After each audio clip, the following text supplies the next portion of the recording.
Después de oír a Moisés Basserman, a Rodolfo Ginás y a Antanas Mockus en ese maravilloso panel, digamos, realmente inspirador y cómo a través de tres grandes colombianos puede uno empezar a entender lo que significa la educación a través de los valores, a través de la ética, a través de la sensibilidad, a través del cerebro, como bien en esa magistral conferencia que dio Rodolfo Ginás, que yo creo que es una gran aproximación a la actitud que debemos tener frente a este tema.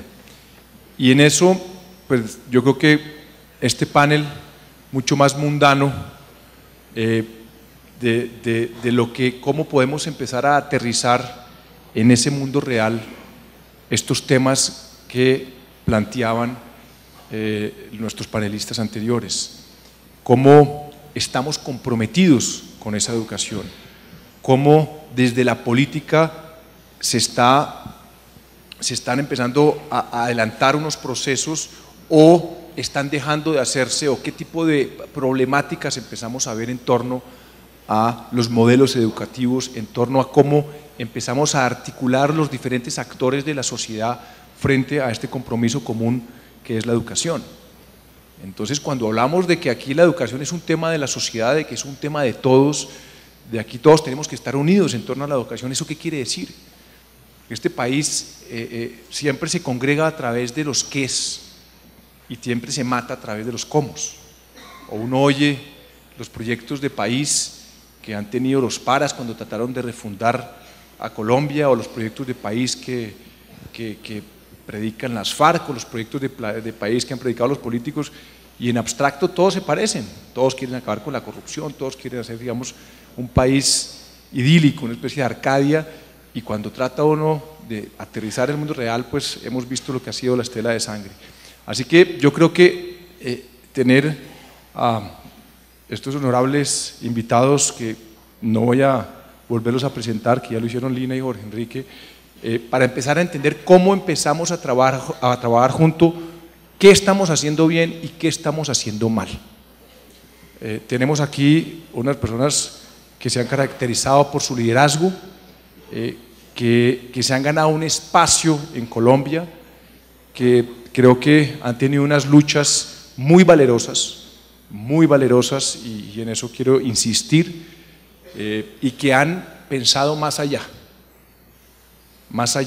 del deber ciudadano, tratar de comprometerse con unos temas que atañen a las nuevas generaciones.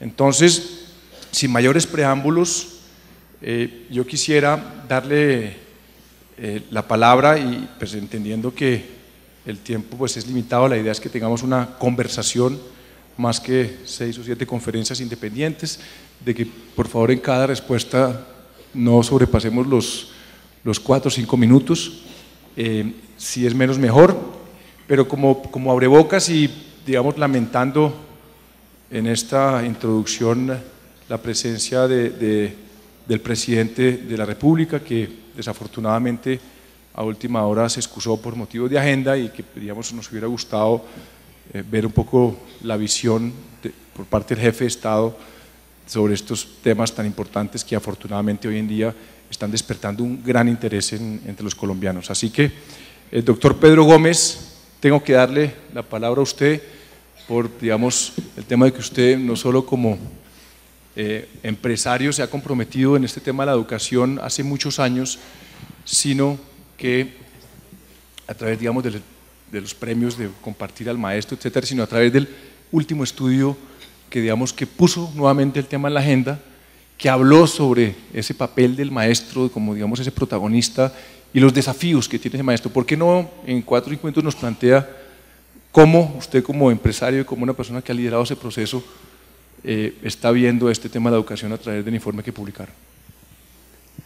Yo me acuerdo de una película, se llamaba Misión Imposible. Decir algo serio y coherente en 5 minutos sobre educación es muy difícil, pero quiero contarles brevemente sobre el estudio que hizo la Fundación Compartir la investigación que hizo, el estudio paralelo y la propuesta que la Fundación le hizo al gobierno para hacer una revolución educativa y tratar de dar, como decía García Márquez, un salto de 7 leguas en materia de educación. Pero le quiero explicar que venimos trabajando hace 16 años en el premio Compartir al Maestro, que tiene por objeto estimular a los maestros para que sean cada vez más profesionales y crearles un entorno de respeto, de aprecio en la sociedad, también como estímulo. Ese premio, ese proceso ha venido cumpliendo su misión. La Universidad de los Andes hizo una investigación sobre el tema y concluyó que realmente el proceso de premio ha sido muy bien acogido por los maestros y muy bien acogido por la sociedad. De manera que en eso estamos tranquilos. Y sabemos que ha servido y que por consiguiente algo se ha logrado en materia de mejoramiento de la calidad de la educación. No tenemos duda, pero también no tenemos duda de que vamos por ese procedimiento demasiado despacio, muy lentamente. Estos son procesos para ayudarle al ministerio, al gobierno, a desarrollar lo que ellos se proponen con sus programas variados y muy importantes que están desarrollando de tiempo atrás. Pero entre todos, los resultados realmente son muy pobres, a pesar de que entre todos estemos haciendo un esfuerzo grande, porque vamos muy lentamente y los resultados de conocimiento público son muy pobres. Entonces, la Fundación resolvió pensar, hombre, ¿de qué maneras será posible acelerar, pero acelerar de verdad ese proceso de progreso en la calidad de la educación? Dijimos, pues bueno, investiguemos cómo lo han hecho otros países que sí han logrado dar ese gran salto. Singapur, Corea, Finlandia, etcétera. ¿Cómo lo han hecho? ¿Qué políticas han adoptado? ¿Qué estrategias, qué procedimientos, qué recursos han tenido que aportar? Pero ¿cómo lograron esos países que hace poco tiempo, relativamente 50, 60 años, tenían una situación socioeconómica y educativa tan lamentable como la que tiene hoy Colombia? ¿Cómo lograron llegar a ser los líderes? ¿Cómo lograron que por fin todos sus habitantes reciban educación de buena calidad? Y como consecuencia de esto, lograron también un nivel de equidad muy aceptable. Muchos avances en ciencia y tecnología, progresos en todos los aspectos como consecuencia de que la educación de buena calidad le legó a toda la población. Entonces, organizó la Fundación un grupo de trabajo con participación de las universidades de los Andes, del Rosario y de Ram Education, Rand Corporation de los Estados Unidos. Ese grupo de estudiantes se dedicó durante 2 años a investigar lo que acabo de decir, cómo esos países lograron progresar de esa manera tan formidable. Paralelamente también se ocupó de estudiar cuál es la verdadera situación de la educación en Colombia, desde todos los puntos de vista, institucional, académico, administrativo, financiero, etc. Y con base en esa investigación y las consecuencias de esa investigación y del estudio, se armó una propuesta de reforma sustantiva, fundamental de la educación, una propuesta integral, sistémica, que es capaz, sin ninguna duda, de lograr esa transformación formidable que han logrado otros países. Ahora, explicar en qué consiste todo ese proceso de reforma sí requiere más de 5 minutos. Muchas gracias, Pedro. siguiendo el comentario que hacías, que quisiera que el doctor David Bojanini nos contara, como desde la empresa privada, una persona que ha apoyado a empresarios por la educación hace ya varios años, que ha participado en todo tipo de discusiones en torno a la educación desde el sector privado, donde ya no solo a través de empresarios de educación, sino a través de varias de las empresas han hecho todo tipo de proyectos, nos cuente qué tan relevante ha sido el papel del sector privado en el mejoramiento de la calidad de educación y en el acceso, y hoy en día qué prioridades ve que debe tener ese sector privado en acompañar este proceso, digamos, de mejorar esa calidad. Bueno, gracias Alejandro. Nosotros en Empresarios por la Educación, pues esto surgió hace ya más de 10 años, cuando un grupo de empresarios nos unimos para pensar cómo mejorar la educación en el país, desde el punto de vista obviamente de aspectos como la cobertura, la calidad, la misma infraestructura. Nosotros realmente lo que queremos es ayudar a incidir en la política pública de educación, y hacemos algunos proyectos como especie de proyectos demostrativos de cosas que pueden ayudar a mejorar la calidad de la educación. Quiero contarles, por ejemplo, el último proyecto que venimos haciéndolo y ha tenido mucho auge, que se llama Rectores Líderes Transformadores. Cuando uno trata de impactar la calidad de la educación en un país como Colombia, pues cualquier esfuerzo que se haga puede ser poco. Pero dijimos, bueno, los líderes de las instituciones educativas, que son los señores rectores, sí tienen la preparación adecuada para manejar una institución educativa.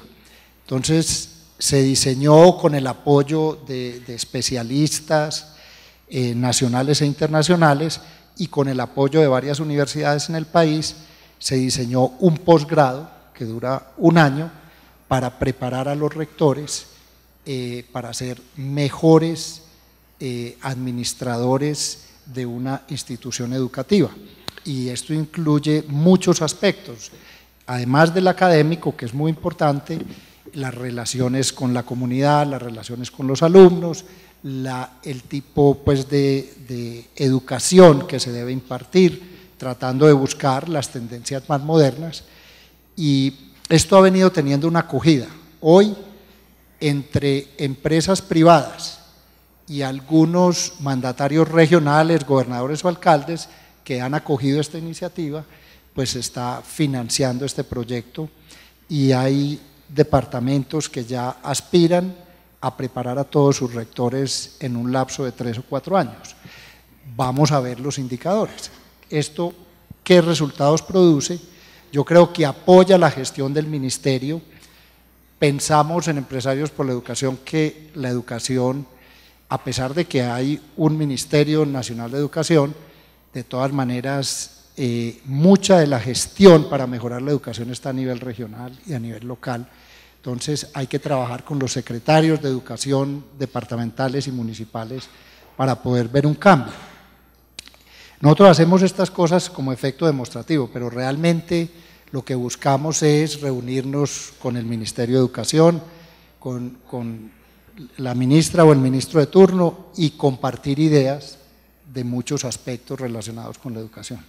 Eso es lo que nosotros hemos venido haciendo. En algunas cosas, muchos de los proyectos que nosotros hemos emprendido han tenido indicadores de mejora importante en la calidad de la educación, pero obviamente desde una entidad como Empresarios por la Educación nosotros no podemos impactar en todo el país. Queremos hacer un efecto demostrativo para que el mismo ministerio o las secretarías de educación acojan estos modelos que les pueden ayudar a mejorar sus prácticas. En ese proyecto de mejoramiento de las habilidades de los rectores, es un proyecto, ¿hace cuánto nació y hoy en día qué impacto, a cuántos rectores les ha llegado, digamos, ese proceso, o cuántos se han graduado? ¿Tienen alguna de las cifras? No las tengo muy exactas, pero les quiero decir, ya hay varios departamentos, el caso de Antioquia, el Valle del Cauca, en la costa del Atlántico, que tienen como meta los gobernadores dentro de y alcaldes dentro de su periodo capacitar o formar en este posgrado a todos sus rectores. Hoy tenemos una cifra que se va acercando a los 1000 rectores, pero la meta pues sería llegar a todos ellos, que son entiendo, más de 20.000 personas. Entonces, de todas maneras, es una iniciativa que si empieza a mostrar indicadores positivos, estamos seguros que lo puede acoger como parte de sus programas el Ministerio. Senadora Claudia López, yo sé que suena, no sé, es un golpe psicológico, senadora, pero ya yo sé que el doctor Jorge Robledo ya sabe cómo es el tema vamos a ver si este nuevo congreso se toma en serio este tema o estos grandes temas de la educación. Yo quería preguntarle, senadora, sobre, digamos, con motivo de las pruebas PISA, había, digamos, la discusión de si el vaso está medio lleno o medio vacío, y digamos que realmente pues, nos hace falta muchísimo por hacer. Otros dicen que ya nos estamos comparando pues, con unos rangos, digamos, de unos países que están encima de la tabla. Y la primera es, si usted ve el vaso medio lleno o medio vacío frente al tema de la calidad de la educación, y lo segundo es si ve que seamos capaces de trabajar conjuntamente en este tema. Y yo creo que pues, los líderes políticos, digamos, tienen al menos esa responsabilidad de convocar al resto de la sociedad para ver si somos capaces de trabajar juntos en este tema. Gracias, Alejandro. Es un placer, un honor, por supuesto, estar en este panel, en este evento, que es una oportunidad. Yo, por definición, Alejandro, en la vida creo que siempre hay que ver todo medio lleno, siempre, por definición. No importa qué tan adverso parezca el entorno, siempre hay que pararse con optimismo, tratar de construir una visión y de avanzar con mucha disciplina hacia ella. Yo creo que hemos avanzado notablemente. De hecho, una de las cosas que más me ilusiona ahorita, que en el break conversábamos con el doctor Bojanini y yo le decía, mi ilusión en los próximos 4 años es que logremos todos lograr hacer un gran pacto nacional alrededor de 2 temas muy concretos: la paz y la educación. El primero es muy difícil. Es desafortunadamente un tema que genera mucha polarización, lo estamos viendo en el transcurso de la campaña. Supongamos que es inevitable que haya cierta polarización, es la decisión política más difícil del país. Si fuera tan fácil, la habríamos tomado en estos 60 años, cómo acabar esta guerra, cómo ser la generación de la paz, cómo construir una paz estable. Pero el segundo, que es la educación, que es el que nos convoca hoy, yo sí creo y siento que tiene todo servido para hacerlo. Yo llevo 4 meses en campaña, no he parado, no he parado y eso es un poco agotador, pero una de las cosas que más me ilusionó para decir esto es que en el transcurso de la campaña yo fui a toda suerte de debates, foros, encuentros, con la doctora Guerra nos encontramos en varios debates, con el doctor Robledo también, con muchos candidatos de todos los partidos. Y yo estoy segura que todos, sinceramente, expresamos un gran compromiso con el tema de la educación. Yo veo, por ejemplo, que ya el tema de primera infancia y educación están vinculados, y eso es muy importante, que alrededor de la propuesta de jornada única escolar hay un gran consenso. Ya el tema es cómo vamos a hacerla, cómo nos vamos a comprometer y a construirla, que alrededor del tema de vincular la media con la superior hay un gran consenso. Entonces yo sí veo que este tema va rumbo a volverse nuestro gran factor de unidad. Puede que en el de la paz tengamos más dificultades, pero justamente por eso es que se requiere liderazgo, mucho liderazgo, para ser capaz de construir una visión compartida de por qué es que nos sirve la paz. Porque la paz no es una concesión a unos terroristas, la paz es nuestra principal concesión a nosotros mismos, a construir un tipo de sociedad distinta. Y por qué la educación puede ser nuestro gran vehículo movilizador y constructor de esa sociedad distinta. Déjame tomarme el minuto que me queda para decir de qué estamos hablando, cuando en la pregunta nos dicen con qué tipo de educación nos comprometemos. Primero, yo quisiera invitarlos a que nos obsesionemos con una cifra, que no es la de masacres, no es la de secuestros, no es la de homicidios, pero es posiblemente el germen fundamental donde arranca la formación de nuestra sociedad y las posibilidades de mejorar nuestra educación, que es el embarazo adolescente e indeseado. Si Colombia es un país que sigue teniendo 150.000 embarazos adolescentes e indeseados al año, no tenemos futuro, ni en la educación, ni en la paz, ni en la equidad, ni en el desarrollo sostenible. Ahí es donde arranca realmente la posibilidad de que la educación sea nuestro gran motor de construcción social y democrática. Tenemos que tenerlo elemental, antes de que lleguen a la escuela, mucho antes de que tengan el mejor profesor. Necesitamos tener hijos amados, deseados, con los que podemos construir una familia en el momento más oportuno para nuestras vidas. Nada, nada reproduce más inequidad para la mujer en nuestra sociedad y para los niños intergeneracionalmente que el embarazo adolescente e indeseado. Así que yo los invito a que empecemos por ahí, nuestro compromiso por la educación que queremos. Y luego que entendamos que esto es un ciclo de formación continua para la vida. Todos los doctores, como el doctor Ginás, que nos habló antes, todos los científicos nos han enseñado en estas décadas que el periodo más importante de nuestras vidas es de los -9 a los 5 años, antes incluso de entrar a la educación formal. Ahí se define nuestra estabilidad emocional, nuestras posibilidades cognitivas, las bases de nuestra formación intelectual. Así que antes de formar a los maestros tenemos que formarnos como seres humanos, como padres, como madres y prestar un apoyo. Yo aspiro a una meta, tal vez la doctora Guerra ya no la habíamos escuchado en otro panel, la compartimos, una meta concreta, y es que logremos con transferencias y con coinversión de los gobiernos locales en los próximos 4 años, esto no es para los próximos 20, en los próximos 4 años los invito a una segunda meta, aparte de que reduzcamos sustancialmente el embarazo adolescente indeseado.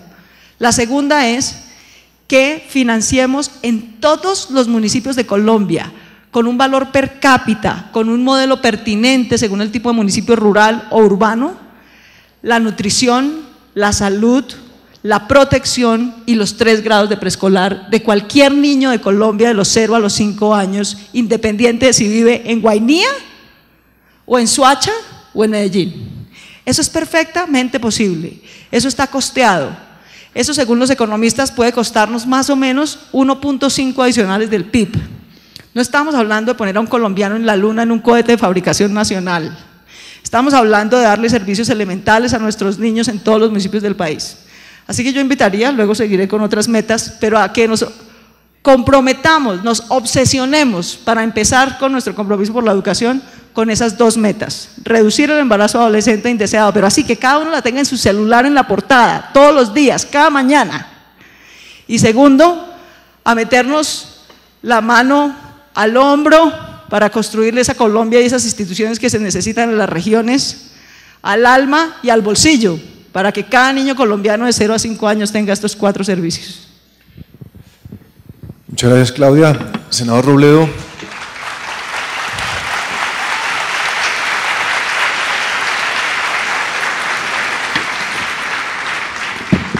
Senador Robledo, usted que encarna como pocos el espíritu crítico tan necesario en esta democracia, ¿usted sí cree que podemos trabajar articuladamente en este tema o ve el vaso medio vacío? Vamos a ver. Pido excusas por hacerme aquí, pero es que realmente ese es un formato que yo nunca he podido asimilar, no encuentro qué hacer con las piernas, ni con los brazos, ni con mis papeles, ni con nada. Entonces, me excusa que por lo menos esta primera intervención sea en ese sentido, espero no estar pues estricto dentro de los tiempos. A ver, yo creo esto, Partamos de la base de que la educación en Colombia está muy mal, está empeorando relativamente, o sea, cada vez estamos peor, y la solución necesita un viraje de 180 grados. Esa es mi posición. Voy a citar al doctor Rodolfo Ginás en algo que él dijo en el 2008, estoy seguro que lo repetiría ahora. Le preguntan que cómo ve a Colombia en esto, y él dice: mal. La riqueza de un país se mide por el valor del capital humano. Las riquezas naturales se pueden ganar o perder, por ejemplo, el petróleo. La riqueza básica de un país está dada por el nivel intelectual de su población. Desde esa perspectiva, es lo que concluye, el nivel de educación en Colombia es más bajo de lo que debería ser. Y agrega: oigo con frecuencia, estamos mejorando paulatinamente, y eso no es verdad. Nos estamos quedando atrás comparativamente. No lo digo yo, lo dice Rodolfo Ginás. Y agrega que es necesario invertir más en educación. Pero miren lo que además agrega: eso no es suficiente, porque si solo se mejora en la educación y no se resuelven los demás problemas nacionales, la única opción es irse del país. O sea, estamos en un país que lo poco que logra hacer en beneficio de una educación de alto nivel termina expulsando a esos ciudadanos. Digamos que esto tampoco empezó ahora, este es un problema que viene, yo diría que desde siempre. Nunca se ha hecho la tarea bien en el tema de la educación. Ahora, si sirve de consuelo, nada en Colombia, en asuntos del modelo económico, social y político, nada se ha hecho bien, nada, si eso sirve de consuelo. Es un país tremendamente atrasado en la ciencia, en la tecnología, en la industria, en el agro, en la infraestructura, en la salud, en todo. Este es un país en muy buena medida premoderno. Este es un país que ni siquiera tiene los problemas del capitalismo, sino de una economía premoderna, precapitalista en muchas cosas. El clientelismo, que es la política del Estado colombiano para conseguir los votos, se aprendió en la decadencia de la Roma imperial. Tenemos unos cuantos años de atrás un país minero, en pleno siglo XXI, lo que fuimos en los días de la corona española. Y para peor, los TLCs y el libre comercio, que en buena medida le dan piso a lo que dice Ginás, ¿no? Si los educamos bien, pero no cambian otras cosas, expulsaremos a los bien educados del país, que es finalmente lo que va a terminar imponiendo esta política del libre comercio. ¿Cómo debe ser la educación? Yo creo que todos coincidimos en la idea en que la educación debe ser universal, es decir, para todos, y de alta calidad. Y si tiene que ser, debe ser universal y de alta calidad en los distintos modos educativos que hay, pues la educación tiene que ser pública y tiene que ser gratuita, porque de otra manera no es posible que puedan estudiar todos los ciudadanos en todos los niveles en donde toca educarse. La educación privada puede ser de gran calidad, de altísima calidad, Harvard, por ejemplo, pero tiene un problema: solo puede ser de gran calidad para quienes puedan pagarla. Y eso, en una economía como la nuestra, es una situación absolutamente excepcional. La educación privada, por definición, excluye a los más pobres. Y por definición, logra darle una educación a la gente tan mediocre como sea su capacidad de pago. Solo una élite escasísima puede acceder a educación de alta calidad. Entonces, cuando defendemos la educación pública, la MANE, FECODE, defendemos la educación pública, gratuita y de alta calidad, no es por un prurito estatista, es que ese es un debate de los orígenes del capitalismo. Este es un debate elemental de la economía de mercado, que tiene que ver con esto que estoy explicando, que no se puede, en educación privada no se puede resolver la contradicción entre la capacidad de pago de la gente y los altos costos de una educación de alto nivel que se necesita. Ahora, ¿qué es lo más grave de todo este asunto? Es que en Colombia la educación privada no es la excepción en la política, sino la línea. La línea oficial en Colombia en relación con la educación es que debe ser privada. Entonces, es un absurdo total por todo lo que estoy explicando en este momento. La mitad de la educación superior ya es privada, exceptuando 2 o 3 universidades privadas de un nivel relativamente bueno, bien malo si los comparamos con Harvard. Todo lo que hay en educación privada son universidades de garaje, vulgares negocios, que no tienen nada que ver con educación de alta calidad. En la básica y en la media cada vez es mayor la educación privada. Y en el caso de los preescolares, que todos sabemos que sin eso no hay nada, cero educación pública. Hay unos cuantos parqueaderos para niños públicos, pero eso no es de lo que estamos hablando en el caso de los escolares. Ilustro con un ejemplo, esto pues tiene otras aristas y otras cosas que no alcanzo a detenerme, pero lo enfatizo en este tema, un problema de los recursos, porque además están envileciendo los recursos de la universidad pública. Les doy este dato: la universidad pública, no doy el nombre porque para qué, que más mal financiada está, tiene un ingreso de 3 millones de pesos por muchacho al año. 3 millones de pesos, doctores. La universidad privada más costosa tiene un ingreso al año por muchacho de 26 millones de pesos. Puede ser educación de alta calidad, universal, es decir, para todos. Si no es pública, si no la paga el Estado, ¿quién la paga? Entonces, por eso digo yo que estamos mal, muy mal, como dice Ginás. Estamos empeorando relativamente, como también dice el maestro, y bueno, las otras cosas son de mi cosecha, y digo que se necesita un viraje de 180 grados. Colombia no puede seguir con el cuento de que todo lo que falla y todo lo que fracasa se resuelve por la vía de privatizarlo. Entonces, como la educación es muy mala, quienes gobiernan a Colombia se inventan una educación privada buena para ellos y que los demás se queden en las tinieblas exteriores. Como la salud no funciona, entonces la élite contrata medicina prepagada, inclusive una de altísimo nivel en el exterior, y no importa lo que pase con la educación, con la salud en Colombia. Como la justicia es muy lenta, creamos los tribunales privados de arbitramiento para que ese problema sea un problema del vulgo ignaro. Y como la policía tampoco alcanza, entonces cada empresa o cada persona crea su propia policía privada para que le resuelva sus problemas. Así no se sale adelante. La primera decisión que tiene que tomar la élite colombiana, y en eso yo me presto para cualquier tipo de acuerdo, es para que hagamos un acuerdo para sacar a este país adelante de verdad. No más segregación, no más desigualdad, no más quedarnos en el atraso que nos destruye. Muchas gracias. Muchas gracias, señor Rodríguez.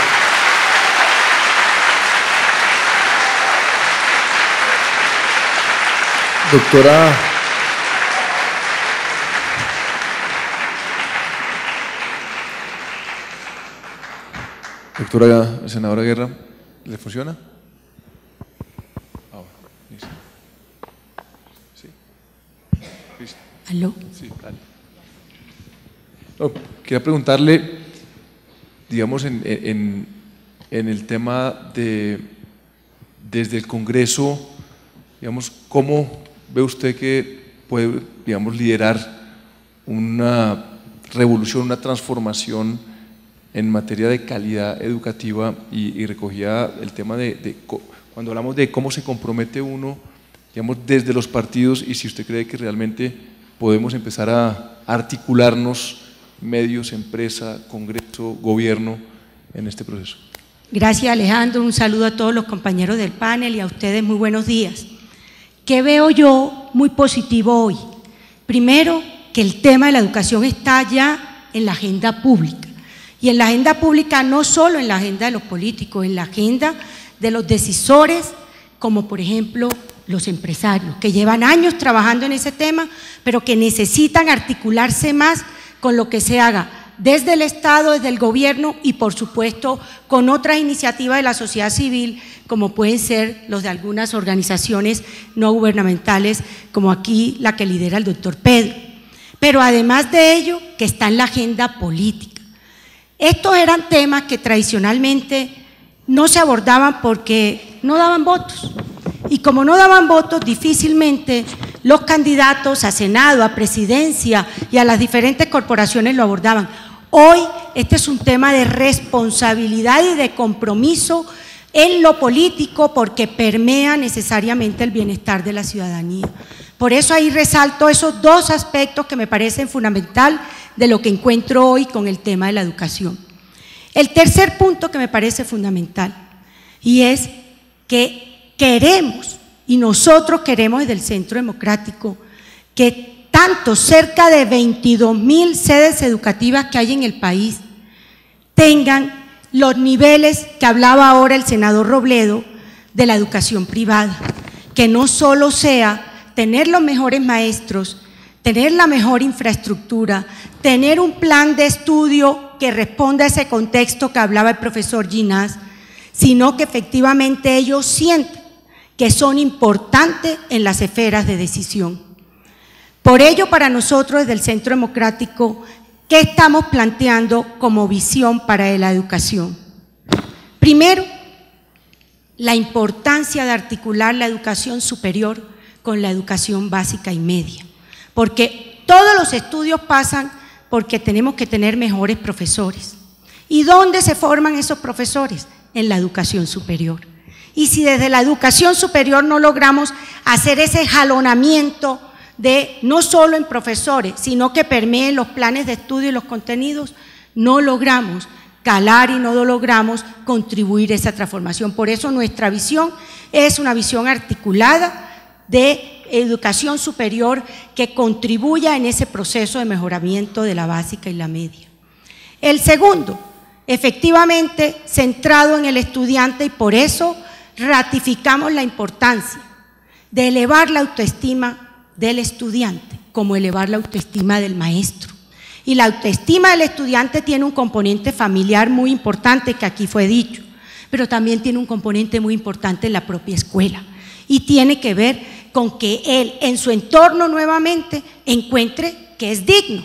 Y por eso no es suficiente con que el maestro esté formado y con que el maestro esté capacitado y con que el maestro motive al alumno, sino que el entorno de la infraestructura, el entorno de los materiales bibliográficos, el entorno de acceso a las nuevas tecnologías, el entorno del relacionamiento entre los alumnos sea el propicio para que ese proceso de incrementar la autoestima se vea reafirmado.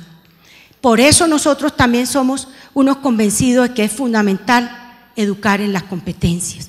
Y por eso queremos traer esa experiencia que fue el Plan Decenal de Educación, un trabajo de 22.000 personas entre presenciales y virtuales que contribuyeron con sus propuestas para al menos que el país se comprometa con unos derroteros y que hoy no va sino al 50%. Y uno de esos derroteros tiene que ver con el trabajo por competencia para responder fundamentalmente a esos requerimientos. Y comparto lo que se dijo en el panel anterior liderado por el profesor Basselman. La primera, las competencias básicas de lectura y escritura, que no es solo el decir saber leer y escribir y la reducción que se tiene al analfabetismo, sino perfectamente la respuesta a problemas y a situaciones. La segunda competencia, que nos parece fundamental, las competencias comunicativas. Hoy, y lo decía claramente el profesor Mocus, el que tengamos un pensamiento crítico, el que tengamos la capacidad de argumentar, el que tengamos la capacidad de escuchar y de ver cómo puedo yo sintonizarme con eso o si no, cómo puedo mejorar la posición del otro, es muy importante desarrollarla. Y yo creo que esa competencia es muy importante que se trabaje desde el colegio. La cuarta, por supuesto, pasar al dominio de las nuevas tecnologías y de otra lengua, fundamentalmente el idioma inglés. El otro aspecto fundamental antes de entrar a la propuesta, pero en materia filosófica, nosotros estamos comprometidos con la educación de los 0 a los 5 años y comparto totalmente que debe ir más allá, que debe ser desde la gestación, porque si una madre no le transmite ese amor y si una madre no cuida su embarazo, pues los problemas vienen en el momento luego para los niños.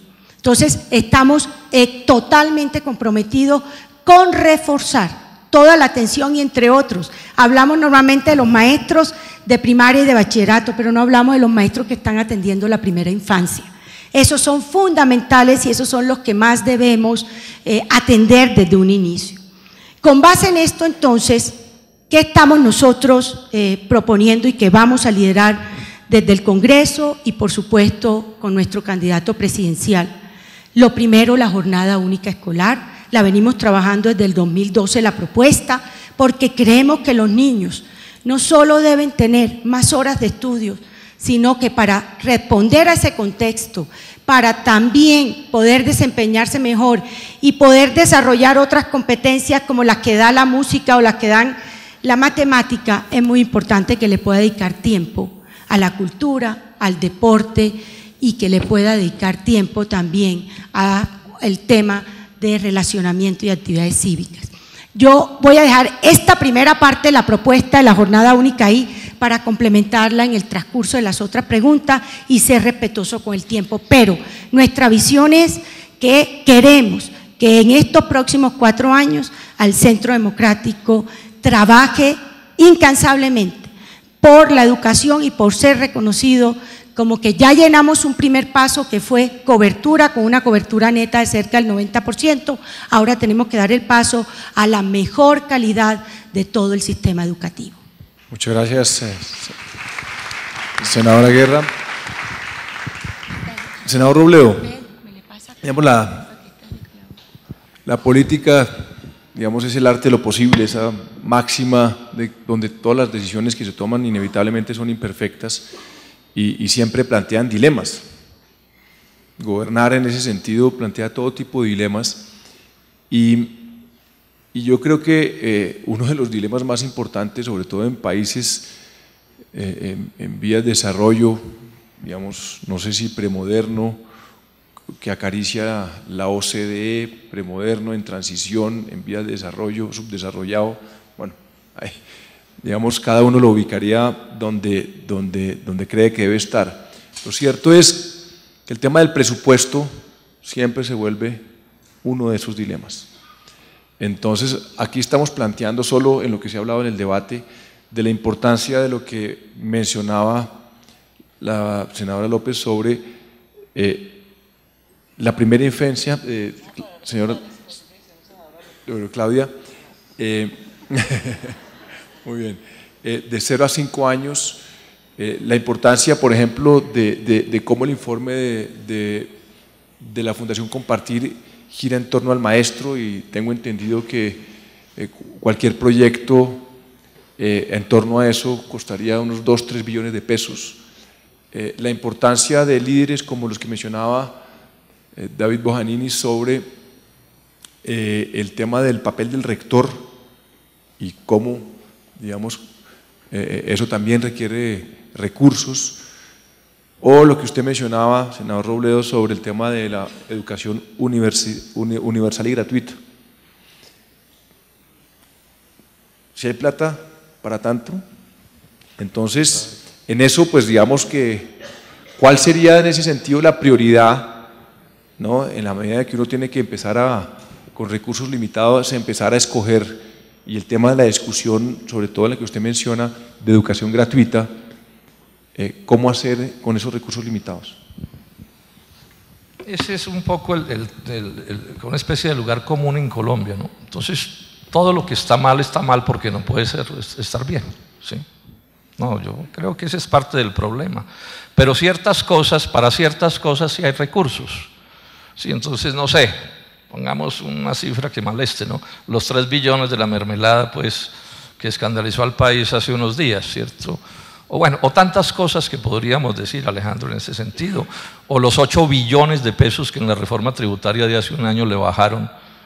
Y no me preocupa tanto a empresas pequeñas o medianas y comunes y corrientes, sino a las transnacionales. O los descuentos tributarios de las mineras que tenemos demandados ante el Consejo de Estado. O sea, aquí hay, digamos, recursos en Colombia hay. Lo que pasa es que la política es una política de no hacer de Colombia un gran país.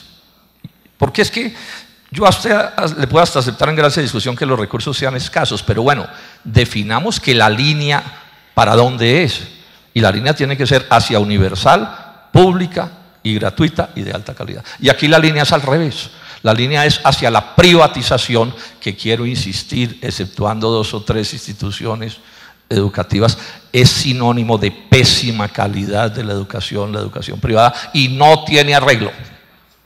No tiene arreglo porque la contradicción entre la matrícula y los costos de la educación son insolubles. Entonces, esto sí se puede resolver, pero si se quiere resolver, pero es que yo no creo que se quiera resolver, porque aquí nos pasa con todo. Entonces no funciona la educación, ya he dicho, tribunales privados, ¿cierto? No funciona la salud, entonces, y lo que han ido creando es una sociedad completamente segregada, ¿sí? En donde, y esto es de una gravedad inaudita, donde cada vez más a quienes gobiernan pues no parecen colombianos, y los problemas de los colombianos no son sus problemas, y mientras tanto el país se sume en el atraso. Esto se puede si se quiere hacer y si se trabaja en esa dirección, pero si se quiere hacer. Pero es que en Colombia, yo he oído congresistas que dicen que es que la educación no puede ser pública y no puede ser gratuita porque no se puede auspiciar la pereza de los pobres. O sea, es que, es que el grado de confusión de Colombia es descomunal. Es que aquí hay gente que es capaz de pararse y decir que en general es mejor la educación privada que la pública. Eso es un absurdo. No resiste análisis ni aquí ni en ningún sitio del mundo. Siempre la universidad privada podrá ser mejor que la pública, pero en condiciones de excepcionalidad para aquellos que puedan pagar esos enormes costos. Entonces aquí hay un problema de concepción del país y de política. Bueno, ¿y de qué país queremos? Porque claro, si es un país especializado en minería, yo pregunto, ¿para qué educación de alta calidad? Para exportar a los intelectuales que formemos aquí, que es lo que finalmente también está sucediendo. Es que el modelo económico, este antidiluviano de educación, se corresponde con un modelo económico y social y productivo también igual de atrasado. Si los neoliberales fueran más francos, nos dirían que para qué educación de alta calidad, si es que este es un país que no se pretende que se coloque nunca en la vanguardia del mundo, sino que debe ser un país como de quinta categoría, y para un país de quinta categoría, una educación de quinta categoría. Doctor Pedro Gómez, quería mencionar, comentar el... Desde luego que siempre, la mayoría de las acciones que tenemos de todo género, demandan dinero.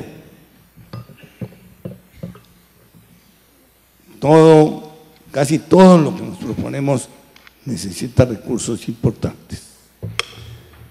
La Fundación Compartir, desde luego, partió de que una reforma tan sustancial, tan completa, tan integral, necesitaba recursos importantes. Y por eso, desde el principio, uno de los integrantes de los estudios del cuerpo de análisis e investigación fue Guillermo Perry, una persona, exministro de Hacienda, un profesor eminente, una persona sumamente competente y seria. Pues bueno, el estudio dice cuánto más se necesita, del orden de 3.6 billones de pesos anuales adicionales, que es aproximadamente un 9% de lo que hoy se invierte totalmente en Colombia en educación. Pero está estudiado, ya se sabe cuánto es, de dónde, por qué cada operación de los 5 elementos que componen la propuesta, cuánto cuesta, qué recursos representa. Y también dice cómo se obtienen, de dónde deben venir esos recursos, que no es cierto que sean de impuestos nuevos. Sin embargo, en el foro donde le entregamos al señor presidente la propuesta y donde la aceptó y la adoptó integralmente, allí el representante más importante de los empresarios en Colombia precisamente aceptó que de ser necesario para un tema tan trascendental que va a presentar una evolución tan positiva al país, podría pensarse en una contribución adicional. Y todos sabemos, porque lo han explicado los grandes maestros, que es la mejor inversión que se puede hacer, la más rentable económicamente. Claro que la más rentable dentro de todo el proceso educativo, estoy de acuerdo, la inversión en el proceso de 0 a 5 años. Pero permítame decir un par de cosas, porque es muy importante. Ahora, con motivo de que estamos en una campaña y vendremos otras campañas, pues naturalmente se toma el tema y todos nos entusiasmamos precisamente porque el tema despierta interés y deseos de ayudar. Pero es que en la propuesta que hace Compartir está no solamente las orientaciones, lo que se quiere lograr, hacia dónde vamos a ir, sino cómo. Hay procesos para cada una de las etapas, para cada uno de los elementos, procesos completos, como dice, cómo se debe proceder y tiempos y programas. De manera que no es una cosa, un buen deseo, como todos los tenemos, sino una fórmula realista para proceder a ejecutarse de inmediato, ya, hoy, está comenzando a implementarse. Ok, muchas gracias. Primero vamos. María Rosario Guerra, me ha pedido la palabra y David Bojanini. Sí, Alejandro, la propuesta nuestra de jornada completa implica que nos comprometamos con 2 comidas para los 9 millones de estudiantes de colegios oficiales, desayuno y almuerzo. Eso tiene un valor de 5 billones de pesos año. ¿De dónde vamos a sacar esos 5 billones de pesos? Estamos proponiendo extender el impuesto al patrimonio que se acaba ya este año, extenderlo, y estamos proponiendo además continuar con el 4 por mil para destinar los recursos del 4 por mil, una parte a lo que es modernización agrícola e industrial y la otra parte para complementar el financiamiento del tema educativo. La tercer aspecto de la propuesta de jornada completa, 2 comidas, nos está exigiendo un mejoramiento en las condiciones salariales de los profesores y un aumento en el número de profesores mejor formados. Hoy los profesores, el que más gana en el escalafón, que es el grado 14, gana 2.700.000 pesos. Un juez promiscuo, que es el nivel más bajo de jueces, gana mucho más, gana más de 4.200.000 pesos. Entonces, ahí hay un compromiso serio de comenzar a mejorar a los nuevos profesores que entren con las competencias que se requieren bajo el proceso de una selección por mérito, y ahí está un poco que lo muestra el estudio también de la Fundación Compartir, que los que se gradúan de docencia ganan un 18% menos que el resto de profesiones. Y esta propuesta implica lo que decía el doctor Pedro, cerca de 3 billones de pesos. La tercer tema es que para este mejoramiento educativo se requiere una ampliación, cerca de 600 nuevos colegios que habría que hacer escalonadamente para los próximos años, y un mejoramiento de las baterías sanitarias y de toda la infraestructura. Eso vale 15 billones de pesos. ¿Qué se está trabajando en ese tema?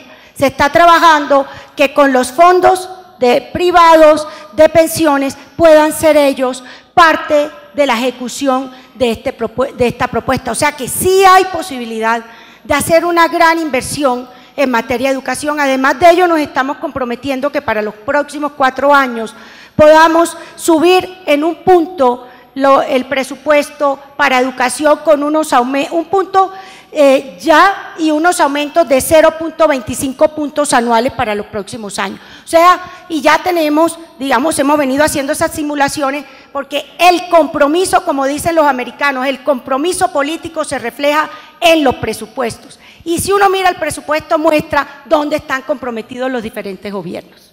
David Bojanini.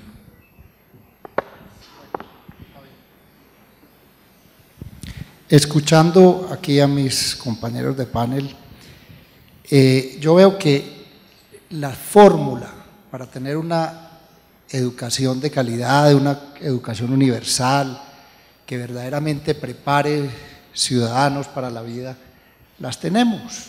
Todos sabemos qué hay que hacer para mejorar la educación en Colombia. Y casualmente fueron los malos resultados de las pruebas PISA la que nos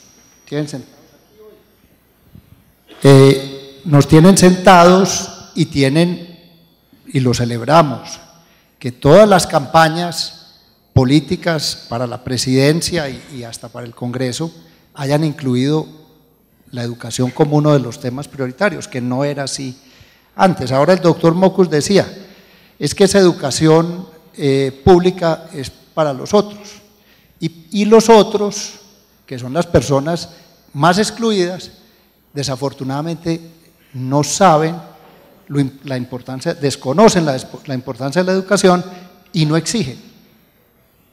Entonces, ahora que pasen las campañas, yo quiero hacer una invitación a todas las fuerzas políticas del país, y es que nos unamos en una política de Estado de largo plazo. No es un plan de campaña, sino una política de Estado a largo plazo para mejorar la educación en Colombia, que, como lo dijo Claudia, es uno de los temas más importantes, junto con el de la paz, que lo comparto también con ella. Pero entonces, esa invitación sí se las quiero hacer yo, porque hoy presentamos, frente a un tema que se nos puso en boga, pero que no lo estaba, muchas estrategias todas muy buenas, quiero decirlo, pongámonos de acuerdo y hagamos una política de largo plazo que la respetemos y que no sea tema de campaña, debería ser tema del país y de cada uno de los colombianos, porque en la solución de estos problemas hay que ir a las fuentes. El tema de la primera infancia es fundamental. A mí no me vengan a decir que para el 2018 vamos a tener cobertura de primera infancia del 100%, porque ahí van a llegar muchos niños que ya van a tener, que van a nacer en un periodo presidencial al principio y que van a llegar a los 4 años desnutridos y sin el cerebro desarrollado. Eso ese lujo no nos lo podemos dar.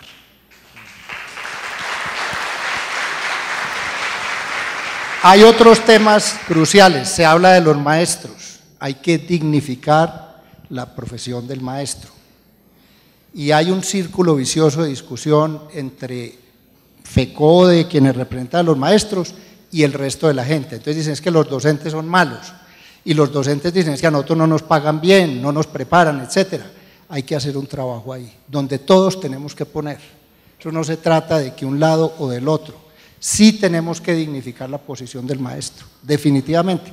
Y vienen miles de otras cosas que no voy a entrar en esos temas. Propongo lo del pacto, me parece crucial porque es un tema humano, de derechos humanos, el de la primera infancia, definitivamente. Y me gusta mucho lo que dice el senador Robledo.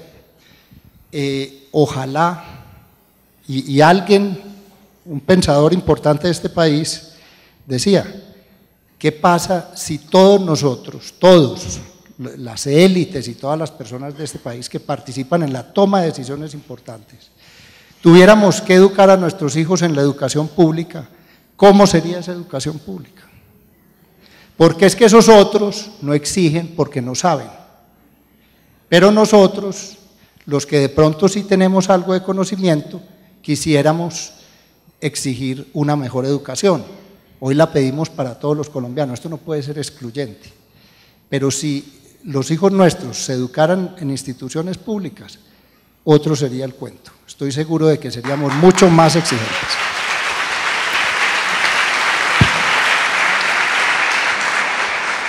Claudia, te pido la palabra. Yo quiero seguir en las metas que nos podemos proponer. Entonces, supongamos de nuevo, para retomar con lo que había mencionado antes, que hemos logrado, de nuevo, no en 30 años, no es muy posible que el año entrante ya tengamos un acuerdo de cómo poner fin al conflicto armado. Y todos llevamos en nuestro celular todos los días una cosa que nos dice cómo está bajando y disminuyendo el embarazo adolescente indeseado, y hemos logrado, de común acuerdo con la sociedad, con el gobierno y con el Congreso, financiar los 4 servicios que ya dijimos de primera infancia. Fíjese qué nos decía el doctor Ginás en el primer panel y qué le dicen a uno todos los expertos en este tema, que el contexto es el que enseña, ¿no? Uno aprende en la interacción con ese contexto, en cómo aplica lo que aprende, lo que vive, lo que experimenta. Yo por eso quisiera seguir en esta pregunta con las siguientes 2 metas. Las siguientes 2 metas que yo diría que no creo que podamos cumplir en los próximos 4 años, pero sí creo que podemos cumplir en los próximos 12 años. Yo estoy convencida que las fundamentales acciones y metas para consolidar la paz y la educación, todas sin excepción, las podemos cumplir en los próximos 12 años, en el transcurso de 3 gobiernos. No es en 100 años, son metas cumplibles en 12 años. Ya mencioné 2 que podemos empezar a cumplir en 4. Déjenme mencionar las siguientes 2 a 12 años. Ese debate de si somos un país premoderno o moderno, o si lo que deberíamos es entrar a la OCDE, o si somos subdesarrollados, o si… No es que aquí cada uno esté loquito, es que todo eso tiene un poco de razón. Es que este país que amamos, que se llama Colombia, en realidad son 4 países en uno solo. Tenemos una Colombia, digamos, moderna, que se da el lujo de pedir ingreso a la OCDE y nos creen, ¿no?, que tenemos capacidad. Esos tipos obviamente no han ido a Nariño en su vida, si no nos creerían. Pero bueno, Pero tenemos una Colombia, pero la tenemos, y no tenemos que andarle echando vainazos a esa Colombia, es parte de lo que tenemos.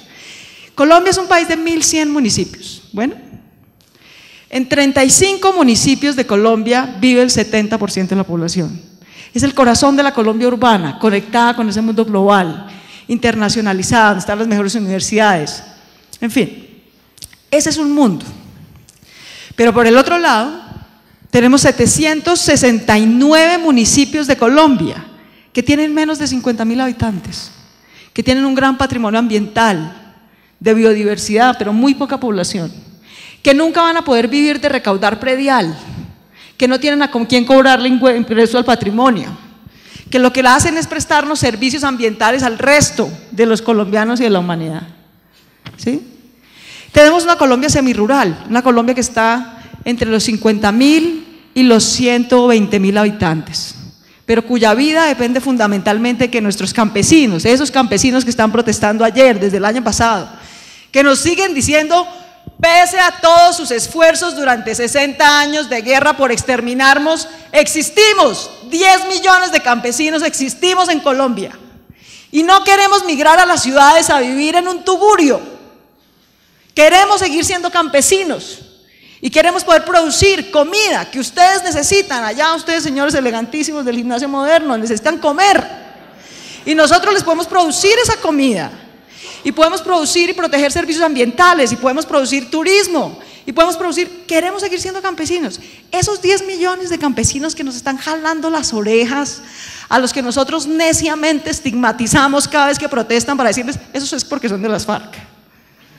Tenemos que aprender a respetarnos, a entender que esos campesinos no son un mal necesario, son colombianos como nosotros, que necesitan tener oportunidades de ingreso, de vida respetable como la nuestra, de calidad, que también tienen derecho a tener escuelas con maestros que los eduquen bien.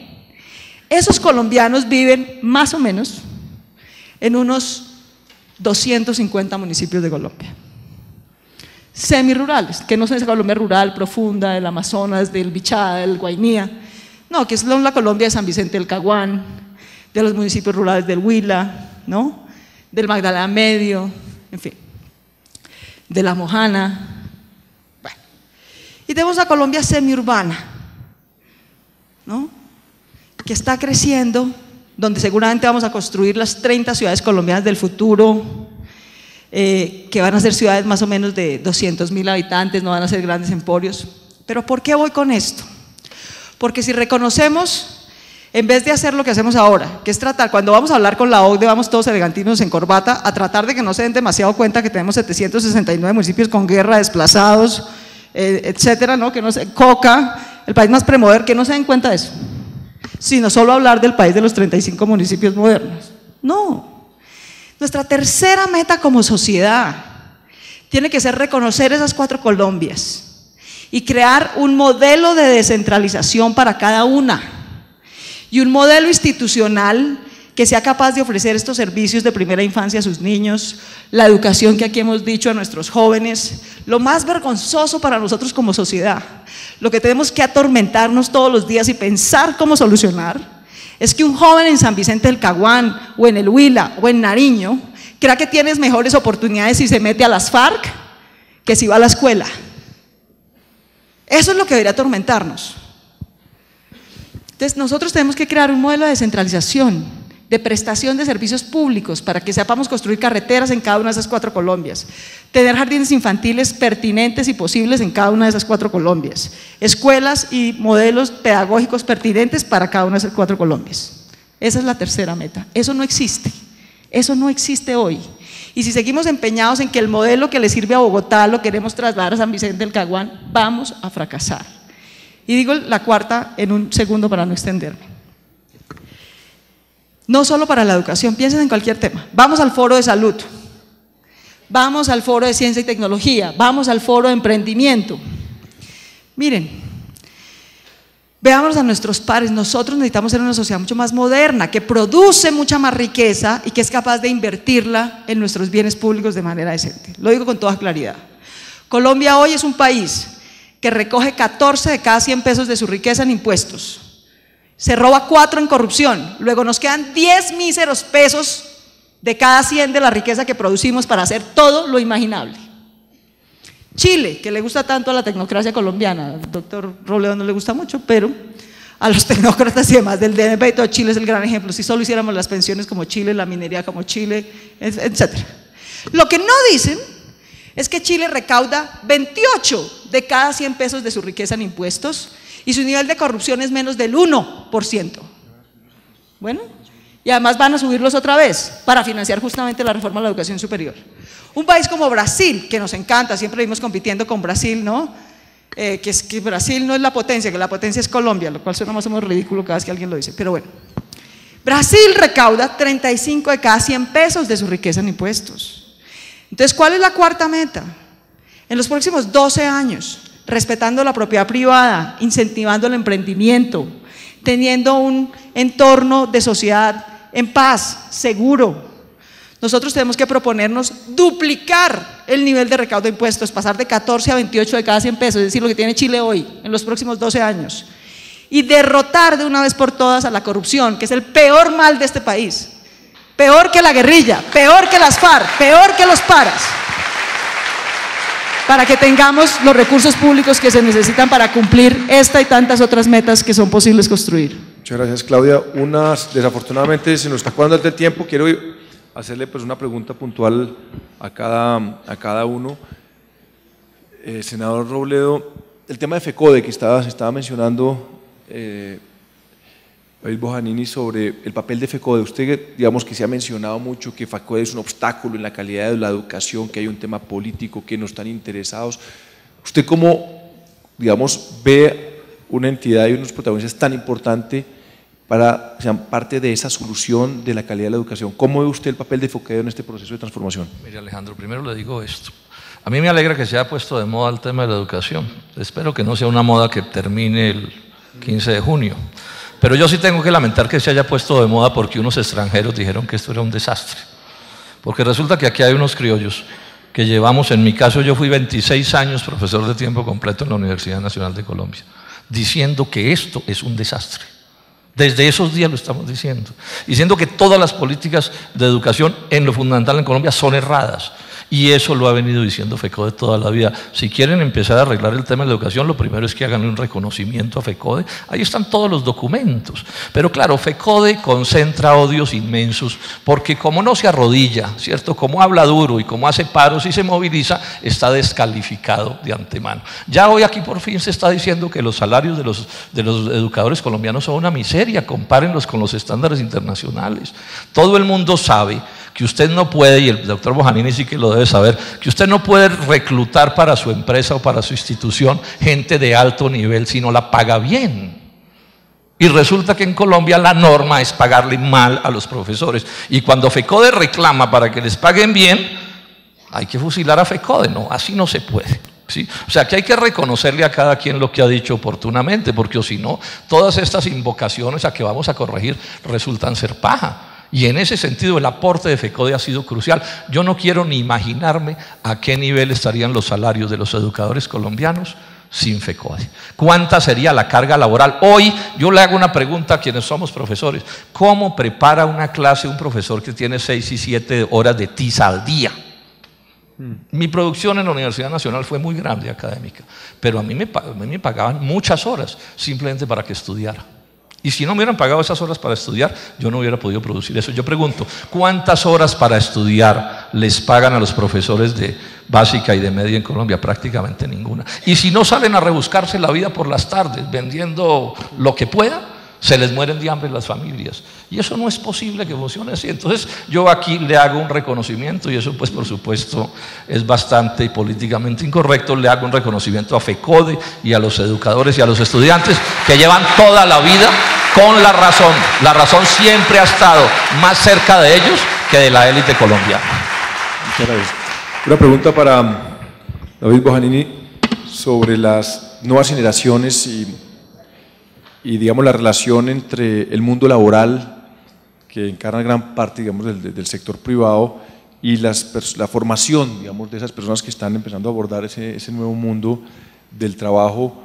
Ustedes del sector empresarial, ¿cómo ve a esas nuevas generaciones en su formación? ¿Está realmente formándose los nuevos profesionales que necesitan, digamos, el país, las empresas, esa relación entre el mundo académico y la formación de educación y el mundo productivo, ¿se está dando bien o creo que hay desequilibrios? No, yo creo que hay muchos desequilibrios. Pues se oye constantemente la queja de muchos empresarios de decir no consigo mano de obra calificada para ciertas actividades que tiene hoy la empresa. Son muchos los casos y particularmente hoy en el Consejo Privado de Competitividad estamos iniciando un trabajo de las brechas de formación laboral que se tienen en el país para ayudar y contribuir con esto a que se haga una educación, digamos, media y superior más pertinente, porque pues obviamente todas estas cosas tienen que obedecer a estudios, análisis. Uno puede hacer observaciones de casos particulares aquí, pero yo creo que después de una investigación van a salir algunos temas importantes de cómo proveer una mejor calificación de la mano de obra, y estamos hablando pues de educación media y superior en este caso. Yo diría eso. Quisiera hacer una anotación. Yo estoy de acuerdo con el senador Robledo en lo que dice de FECODE, pero yo también pienso que esto se ha vuelto como una cosa que se ha bloqueado, porque unos están en una posición y otros en otra, y tenemos que sentarnos a ponernos de acuerdo, porque, digamos, otros dicen, es que los maestros no se dejan evaluar. Evaluar no es para descalificar, evaluar es para ver cómo podemos mejorar. Entonces yo creo que sí, y que creo que ya está sucediendo, porque le he escuchado a la ministra de Educación algo sobre este tema, es importante que haya un acercamiento para buscar un objetivo final que debe ser común, y es de tener unos docentes con una remuneración digna, pero también con una formación buena para poder dar la educación que se necesita. Porque entonces nos quedamos polarizados en que unos dicen que los maestros son muy malos y los maestros diciendo que son mal pagados. Y yo estoy de acuerdo con usted, hay que dignificar esa profesión, y para dignificarla nos tenemos que sentar todos, porque hay que dar y recibir.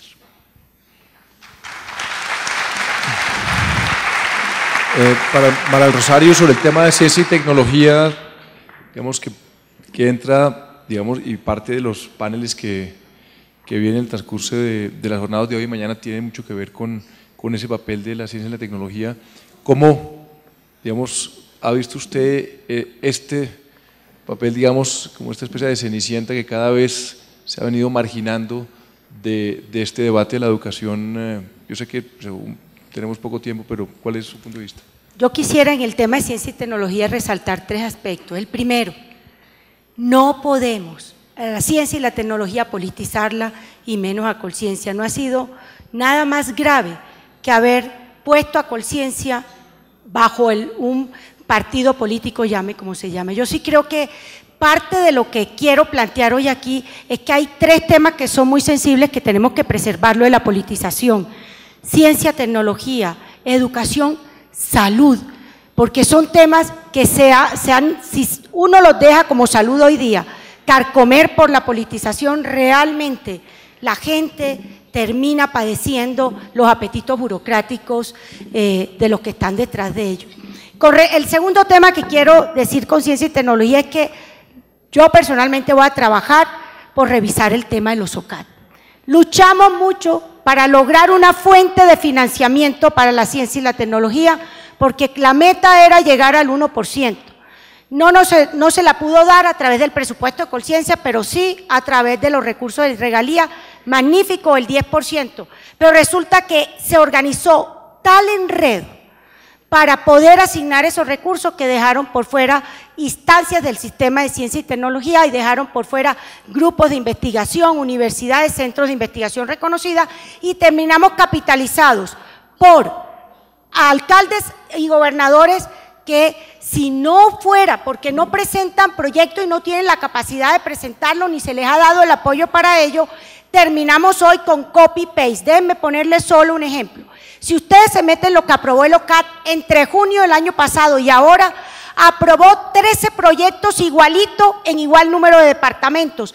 Uno de ellos por 56.000 millones, el otro por 36.000, el otro por 12.000. ¿Cuál es el título? Capacitación en ciencia, tecnología e innovación. Cuando uno va a ver, dice, ¿qué tiene que ver eso con la ciencia y la tecnología? 160.000 millones de pesos que no sabían en qué gastarlo.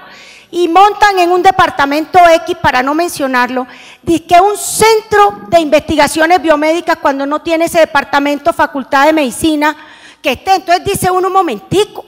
Entonces tenemos que revisar el esquema que se montó de asignación de los recursos de ciencia y tecnología, y yo sí les digo, ciencia y tecnología es investigación y es generación de capacidades, y eso se da fortaleciendo grupos, centros, universidades y por supuesto las regiones, pero es que las regiones no puede ser que por fin les llegue un recurso y que terminen es consultores o captadores de renta yendo a las regiones a ver qué le pueden sacar a los gobernadores y a los alcaldes. Ese es mi segundo tema de planteamiento en revisión en ciencia y tecnología. El tercero, si ya el país está identificando unos grandes derroteros, nosotros tenemos que financiar los programas de largo plazo.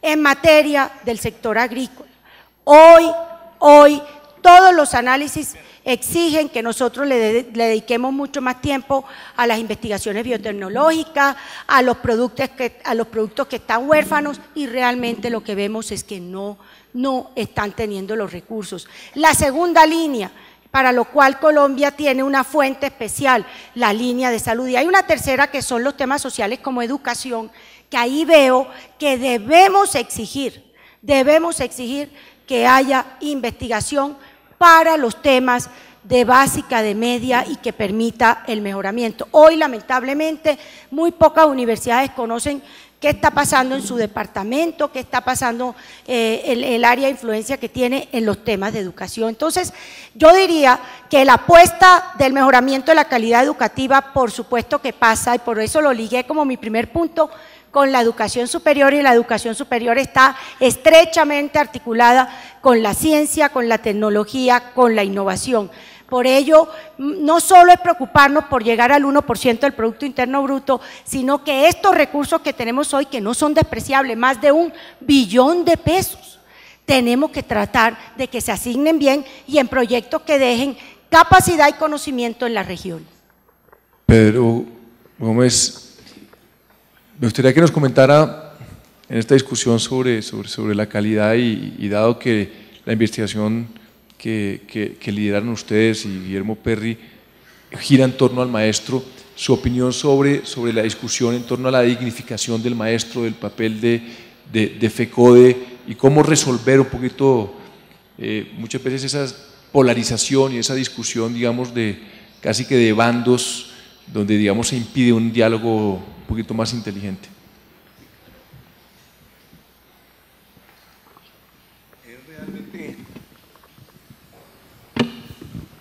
Importante que tratemos ese aspecto con algo de cuidado. Se ha estudiado por muchos expertos dónde está la clave del mejoramiento de la educación. La inmensa mayoría coinciden que está en el maestro. Es decir, la calidad de la educación depende del maestro, no solo del maestro, obviamente, pero principalmente del maestro. Por eso, lo que nos importa fundamentalmente es cómo tenemos mejores maestros. ¿Qué hacemos para tener mejores maestros? Hay todo un proceso de preparación, de enseñanza en las mejores universidades, en las mejores facultades de las universidades acreditadas. El proceso de evaluación de que hemos hablado, que es muy importante, no con carácter punitivo, sino precisamente para premiar los éxitos que el profesor tiene. Y en general, dar un proceso para tener buenos maestros. Pero hay una base. ¿Cómo hacemos para que a la carrera docente lleguen los mejores estudiantes y no los peores, como lamentablemente ocurre hoy en Colombia? Muy sencillo. Se necesita que la carrera docente sea no solo una de las carreras mejor remuneradas, sino la de más respeto, la de más acogida por la sociedad.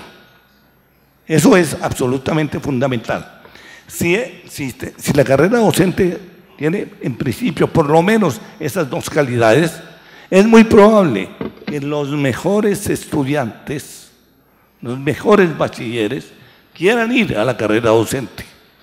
Y si van los mejores estudiantes a la carrera docente, ya tenemos una base muy cierta para tener buenos profesores en el corto plazo. Ahora, ¿qué implicaciones tiene esto? Es entregarle a la juventud, a lo mejor de la juventud, el problema más importante del país. Es involucrarlos, en vez de lanzarlos a la guerra, lanzarlos a buscar la solución del problema más importante que tiene Colombia, que es la educación. Ahora, ¿qué educación? Me preguntaban por la calidad. Si me lo permiten, les voy a leer algo que se escribió hace 10 años. Ustedes se acuerdan que el presidente Gaviria creó una comisión de 10 sabios. Son 2 páginas y la letra está grande. Hace 20 años, la misión de sabios. En el informe final, presentado por Gabriel García Márquez, sobre la educación, dice esto: la misión de Ciencia, Educación y Desarrollo no ha pretendido una respuesta, pero ha querido diseñar una carta de navegación que tal vez ayude a encontrarla. Creemos que las condiciones están dadas como nunca para el cambio social y que la educación será su órgano maestro. Una educación desde la cuna hasta la tumba, inconforme, reflexiva, que nos inspire un nuevo modo de pensar y nos incite a descubrir quiénes somos en una sociedad que se quiera a sí misma, que aproveche al máximo nuestra creatividad inagotable y conciba una ética y tal vez una estética para nuestro afán desaforado y legítimo de superación personal, que integre las ciencias y las artes a la canasta familiar, de acuerdo con los designios de un gran poeta de nuestro tiempo que pidió no seguir amándolas por separado como a 2 hermanas enemigas, que canalice hacia la vida la inmensa energía creadora que durante siglos hemos desperdiciado, despilfarrado en la depredación y la violencia, y nos abra al fin la segunda oportunidad sobre la tierra que no tuvo la estirpe desgraciada del coronel Aureliano Buendía, por el país próspero y justo que soñamos al alcance de los niños. Muchas gracias, Pedro, por esas palabras. La última pregunta para Claudia López, no hablando de niños, sino, como mencionaba Pedro Gómez, de la juventud. Y quisiera preguntarle a ella, que fue una líder estudiantil en la 7ª papeleta, aquellos años difíciles, digamos, del terror y de tanta violencia que generó pues todo este movimiento de jóvenes que querían un futuro distinto y que terminó en una nueva constitución. Y quería preguntarle sobre el papel y el liderazgo que están ejerciendo hoy en día los estudiantes a través de la MANE, no solo cómo se diferencia ese liderazgo frente al que vivimos en esa época, sino cuál debe ser el protagonismo de esos propios estudiantes en el proceso de transformación de la calidad de la educación.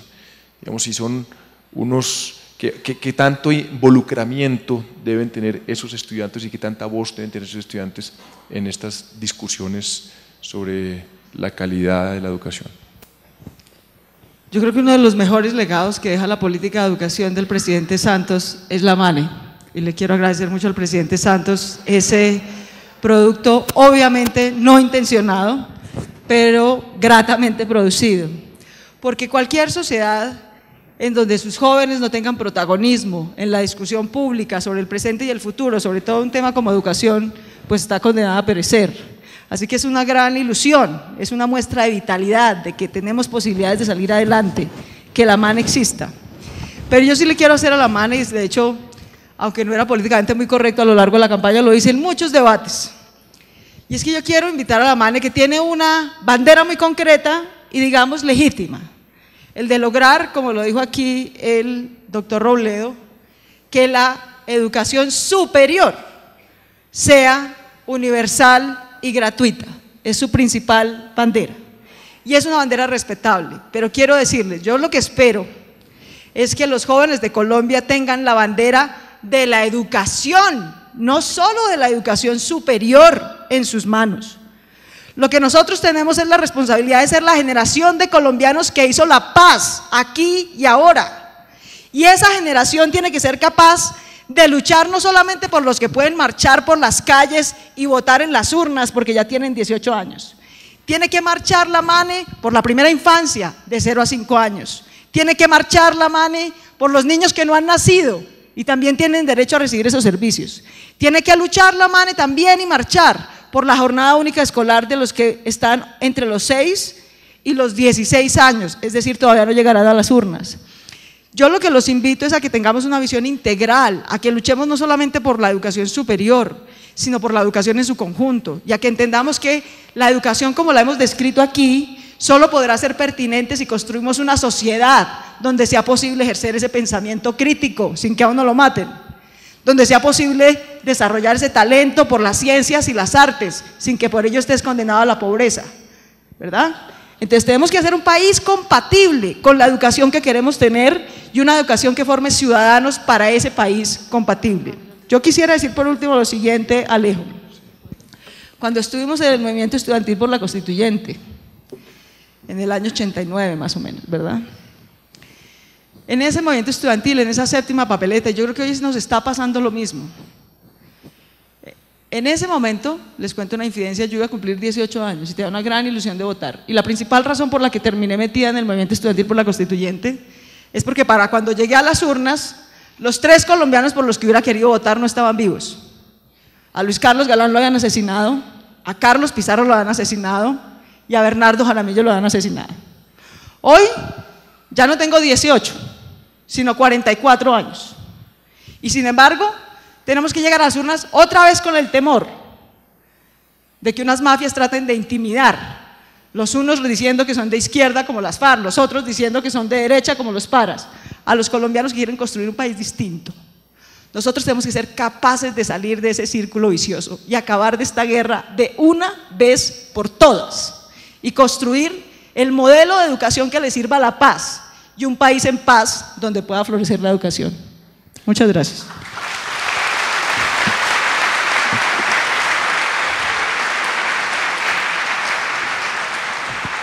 Bueno, muchísimas gracias a nuestros panelistas. Yo recojo la invitación que hizo el doctor David Bojanini de unirnos a través de un pacto por la educación, de coger seriamente esa bandera como una política de Estado y un proyecto de país donde estemos participando todos. Creo que desde los sabios de aquella comisión que hoy en día oímos muy atentamente en el panel anterior, desde el Congreso con las nuevas figuras que hoy nos acompañan, que han recogido esa bandera con toda la vehemencia y con todo el compromiso, desde empresarios como los que también nos acompañan hoy, 2 de aquellos grandes empresarios comprometidos en los grandes temas de este país, desde ese espíritu crítico y dialéctico que también encarna el doctor Robledo, en fin, de que todos juntos, desde los medios de comunicación, y en eso no solo de la revista Semana, sino de todos los medios, que facilitemos, que le demos espacio, que nos comprometamos realmente en esa gran apuesta, en esa gran política donde las apropiemos todos. Esperemos que en 20 años no volvamos a leer otro gran documento, otro impecablemente escrito, donde se dijo, como se dijo en ese momento en las palabras que estaba leyendo Pedro Gómez, que ese era el momento, el gran momento para dar el salto, y hoy estamos 20 años después diciendo exactamente lo mismo. No nos los perdonaríamos, así que a cada uno de los que estamos acá, que tenemos, cuando se llama de líderes, aquí estamos parte de esos líderes, y hay muchísimo más en el territorio, así que empecemos a ver si somos capaces en 20 años de cambiar las cosas.